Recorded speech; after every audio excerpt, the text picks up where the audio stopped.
नमस्कार दोस्तों, आप सभी का स्वागत है अभ्यास एग्री एकेडमी के यूट्यूब चैनल में।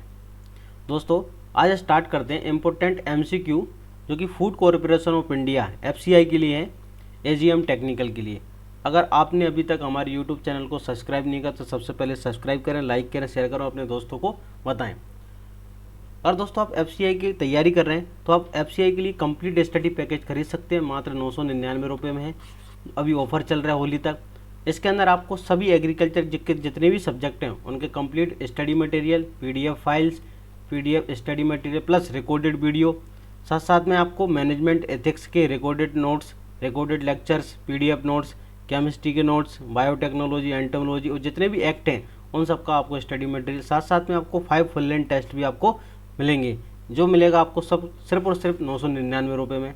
इसके लिए आप क्या करें, अभ्यास एग्री एकेडमी एप्लीकेशन को गूगल प्ले स्टोर से डाउनलोड करें या आप मुझे इन दिए गए नंबरों पर भी कांटेक्ट कर सकते हैं। इसकी लिंक इस वीडियो के डिस्क्रिप्शन में दी गई है। एप्लीकेशन की लिंक और इस कोर्स की लिंक भी इस वीडियो के डिस्क्रिप्शन में दी गई है। अगर दोस्तों आप मुझसे जुड़ना चाहते हैं तो आप मेरे टेलीग्राम चैनल अभ्यास एग्री एकेडमी पर फॉलो करें, जहाँ पर डेली आपको एग्रीकल्चर की क्यूज मिलती है अलग अलग एग्रीकल्चर के कॉम्पिटिटिव एग्जाम्स के लिए। या आप मेरे ट्विटर हैंडल एग्री अभ्यास पर फॉलो कर सकते हैं। इस साथ साथ में आप इंस्टाग्राम चैनल अभ्यास एग्री एकेडमी और फेसबुक पेज अभ्यास एग्री एकेडमी को फॉलो करें। दोस्तों, मेरा नाम है Giriraj Kirar, NFL NSC net selected. अगर आप यूपी के किसी एग्जाम की तैयारी कर रहे हैं, जैसे UP PSC district horticulture officer, senior technical officer, या फिर यूपी के अंदर जो PGT और TGT की एग्जाम्स आने वाले, उसके लिए आप कंप्लीट स्टडी मटेरियल और रिकॉर्डेड वीडियो है, मात्र 1500 रुपये में आपको कंप्लीट मिल जाएगा, जो कि 6 मंथ के लिए वैलिड है। आप 6 मंथ के लिए पैकेज के लिए आप 1500 रुपये में खरीद सकते हैं। अभी 25% ऑफ भी चल रहा है, तो आप इसको, इस कोर्स की लिंक भी इस वीडियो के डिस्क्रिप्शन में दी गई है, आप उसको परचेस कर सकते हैं। तो दोस्तों स्टार्ट करते हैं। पहला क्वेश्चन यहाँ पर पूछा गया है, emasculation of flower is necessary for hybridisation. हमको हाइब्रिडाइजेशन मतलब होता है संकरण। हाइब्रिडाइजेशन कराने के लिए एमस्कुलेशन की रिक्वायरमेंट होती है। तो एमस्कुलेशन किस प्लांट में करते हैं, ये एग्जाम में पूछते हैं कि एमस्कुलेशन किस प्लांट में किया जाता है। तो इसका करेक्ट आंसर है कि जो सेल्फ पोलिनेटेड प्लांट्स होते हैं, सेल्फ पोलिनेटेड प्लांट्स के अंदर क्या करते हैं, हम एमस्कुलेशन करते हैं। तो यहाँ पर करेक्ट आंसर है self pollinated plants. Option B क्या है, करेक्ट ऑप्शन है सेल्फ पोलिनेटेड प्लांट। हम सेल्फ में क्यों करते हैं, तो आंसर सेल्फ पोलिनेटेड प्लांट के अंदर वाइसेक्चुअल फ्लावर होता है। क्या प्रेजेंट होता है, वाइसेक्चुअल फ्लावर्स प्रेजेंट होता है। और हमको अगर क्रॉसिंग कराना है तो वाइसेक्चुअल फ्लावर से मेल पार्ट को हटाना है। वाइसेक्चुअल फ्लावर से क्या करना है, मेल फ्लावर को हटाना। क्या होता है, एमस्कुलेशन होता है। एमस्कुलेशन होता क्या है कि वाइसेक्चुअल फ्लावर से किसको, मेल जो पार्ट्स होता है एंथर, उसको काट कर हटाना, क्या कहलाता है, एमस्कुलेशन कहलाता है। अगर हम क्रॉसिंग कराते हैं हाइब्रिडाइजेशन, तो एक हम डिजायरेबल प्लांट ए, इसके पोलन ग्रेन जो होते हैं, पोलन ग्रेन्स हम क्या करते हैं, दूसरे प्लांट के फीमेल पार्ट पर स्टिग्मा पर लेके आते हैं।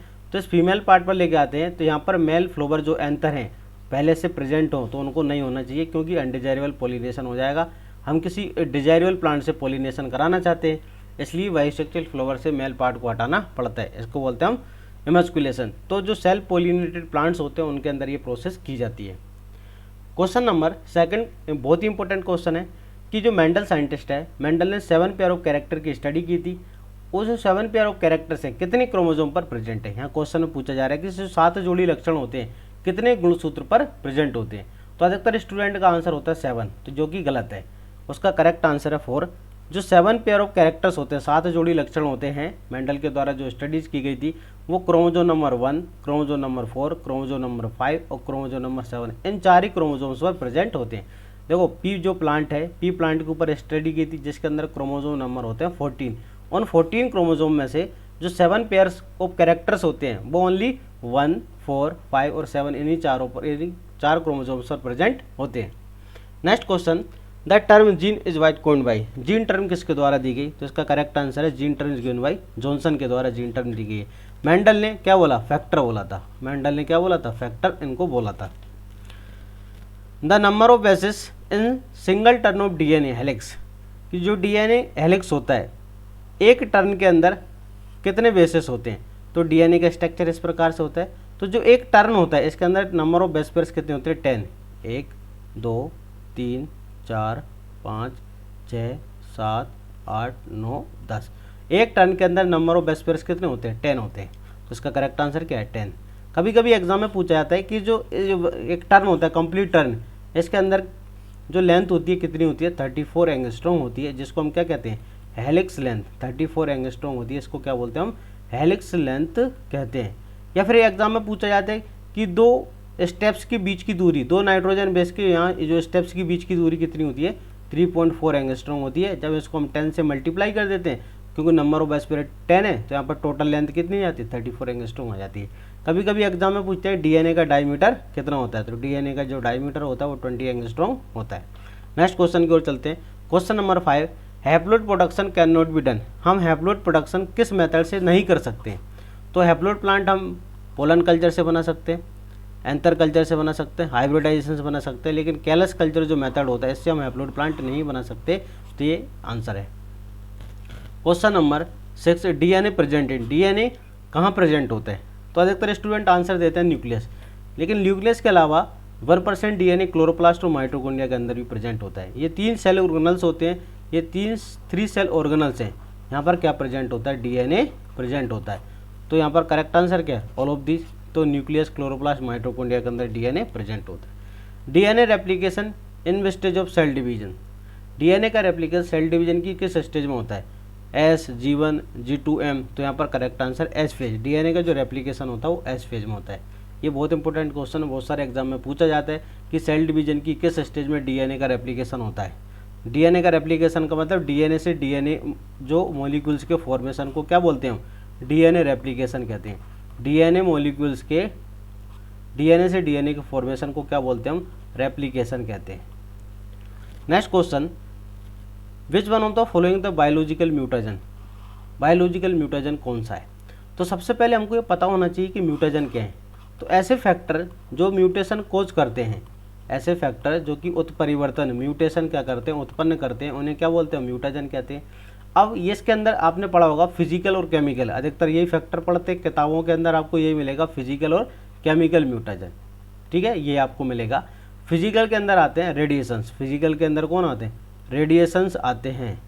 ठीक है, और केमिकल के अंदर केमिकल। लेकिन यहाँ पर पूछा जा रहा है बायोलॉजिकल म्यूटेशन कौन सा, मतलब क्या कोई ऐसी जीन है या कुछ सेल के अंदर कुछ ऐसा कंपोनेंट है जो म्यूटेशन की तरह काम कर सकता है? तो आंसर जो ट्रांसपोजोन जो होते हैं, इसका करेक्ट आंसर है ट्रांसपोजोन जो होते हैं बायोलॉजिकल म्यूटेशंस होते हैं। ट्रांसपोजोन एक प्रकार का जंपिंग जीन होता है। ट्रांसपोजोन क्या होते हैं? एक प्रकार के जंपिंग जीन होते हैं। तो वो जंपिंग जीन क्या होती है कि ऐसी जीन जो जीनोम के अंदर एक जगह से दूसरी जगह जंप करती है, उसे क्या बोलते हैं? Jumping gene. तो ट्रांसपोजोन या जो रेट्रोपोजोन होते हैं वो क्या होते हैं? बायोलॉजिकल म्यूटेशंस होते हैं जो कि म्यूटेशन कोज करते हैं। देखो अल्ट्रावायलेट भी म्यूटेशन है, लेकिन ये फिजिकल है। अल्ट्रावायलेट ये क्या है? फिजिकल है। इसका आयोनिक रेडिएशन ये क्या है? फिजिकल है। ये इथिडियम ब्रोमाइड ये क्या है? केमिकल म्यूटेशन है। लेकिन यहाँ पर पूछा गया था बायोलॉजिकल कौन सा है, तो करेक्ट आंसर क्या है? ट्रांसपोजन। ठीक है, which one of the following technique use for the DNA fingerprinting. DNA fingerprinting के लिए कौन सी टेक्निक का यूज करते हैं? तो डीएनए फिंगरप्रिंटिंग में हम आरएफएलपी, किस टेक्निक का? आरएफएलपी टेक्निक का यूज किया जाता है। रेस्ट्रिक्शन फ्रेगमेंट लेंथ पॉलीमॉर्फिज्म, इस टेक्निक का उपयोग किया जाता है। ठीक है, रेस्ट्रिक्शन फ्रेगमेंट लेंथ पॉलीमॉर्फ, इस टेक्निक का यूज करते हैं RFLP. Next question, synthetic seed are. Synthetic seed क्या होते हैं? बहुत इंपॉर्टेंट क्वेश्चन, अभी एग्जाम में पूछा था, एसडीओ के एग्जाम में, एमपी के अंदर जो एग्जाम हुआ था उसके अंदर ये पूछा था। सोमेटिक एम्ब्रोज होता है, उसको क्या बोलते हैं? हम सिंथेटिक सीड कहते हैं। बैक्टीरियल जीन्स, बैक्टीरियल जीन में क्या किस चीज़ की अनुपस्थिति होती है? Intron, exon, promoter, operator. तो आंसर इंट्रोन क्या होते हैं? एब्सेंट होते हैं। अब इंट्रोन क्या होते हैं कि डीएनए का जो नॉन कोडिंग सीक्वेंस होता है, कौन सा सीक्वेंस? नॉन कोडिंग सीक्वेंस होता है, उसको हम इंट्रोन कहते हैं। और जो कोडिंग सीक्वेंस होता है उसे क्या कहते हैं? हम एक्सोन कहते हैं। तो नॉन कोडिंग सीक्वेंस क्या होता है? इंट्रोन, एब्सेंट होता है। Next, which phyto hormone is to for the development of synthetic seed. कौन सा फाइटो हार्मोन जो होता है सिंथेटिक सीड बनाने के लिए बहुत महत्वपूर्ण होता है? तो इसका correct answer ABA, abscisic acid जो होता है सिंथेटिक सीड बनाने के लिए बहुत इंपॉर्टेंट होता है।